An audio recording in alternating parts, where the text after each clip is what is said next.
Hello every one, നമുക്കിന്നൊരു തരികാച്ചത് ഉണ്ടാക്കിയാലോ? Okay, അതിനായി ആവശ്യത്തിന് പരിപ്പെടുക്കാം. ചെറുവയറ്റും പരിപ്പെന്നോ ഓർ കിച്ചടി പരിപ്പെന്നോ അറിയപ്പെടും. സോ നമുക്കത് 3-4 തവണയായിട്ട് കഴുകി വൃത്തിയാക്കിയെടുക്കാം. ശേഷം നമുക്ക് ആവശ്യത്തിന് വെള്ളം ഒഴിച്ച് നമുക്ക് വേവിക്കാൻ വെക്കാം.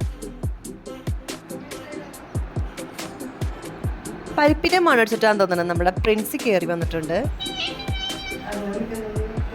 ഒരു ഗ്ലാസ് തരിക്കാച്ചിയനായി അവളും കാത്തിരുന്നു എൻ്റെ കൂടെ.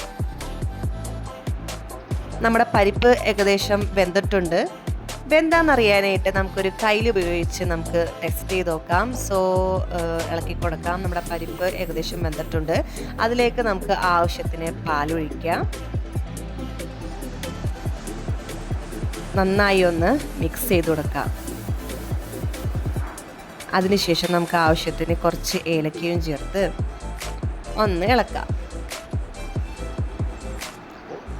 ഓക്കെ, നമ്മുടെ മെയിൻ ആളായ റവ ഇട്ട് കൊടുക്കാം. റവ ഇടുമ്പോൾ ഒന്ന് സൂക്ഷിക്കുക, ഓവർ റവ ആയി കഴിഞ്ഞാൽ നമ്മുടെ തരി കട്ട പിടിക്കാൻ ചാൻസ് ഉണ്ട്. സോ നമുക്ക് ആവശ്യത്തിന് റവയും ചേർത്ത് പഞ്ചസാരയും ഇട്ട് ഒന്ന് ഇളക്കി കൊടുക്കാം.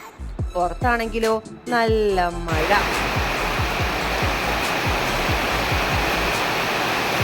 മഴ ആസ്വദിക്കാനായിട്ട് എൻ്റെ കൂടെ പ്രിൻസിയുമുണ്ട്. അപ്പം നമ്മുടെ തരികാച്ച് താളിക്കാനായിട്ട് ആവശ്യത്തിന് നെയ്യും ആവശ്യം ചെറിയ ഉള്ളി ഇട്ടിട്ട് നന്നായിട്ടൊന്ന് മൂപ്പിച്ചെടുക്കാം. നമ്മൾ കശുവണ്ടി മുന്തിരിയൊന്നുമല്ല, അതും കഴിക്കൂല, വെറുതെ വേസ്റ്റ് ആയിപ്പോൾ. സോ നമ്മൾ ചെറിയ ഉള്ളി മാത്രം ഇട്ട് താളിച്ചതിന് ശേഷം നമ്മൾ ആദ്യം നമ്മുടെ പ്രിൻസിക്കുട്ടിക്ക് നൽകി.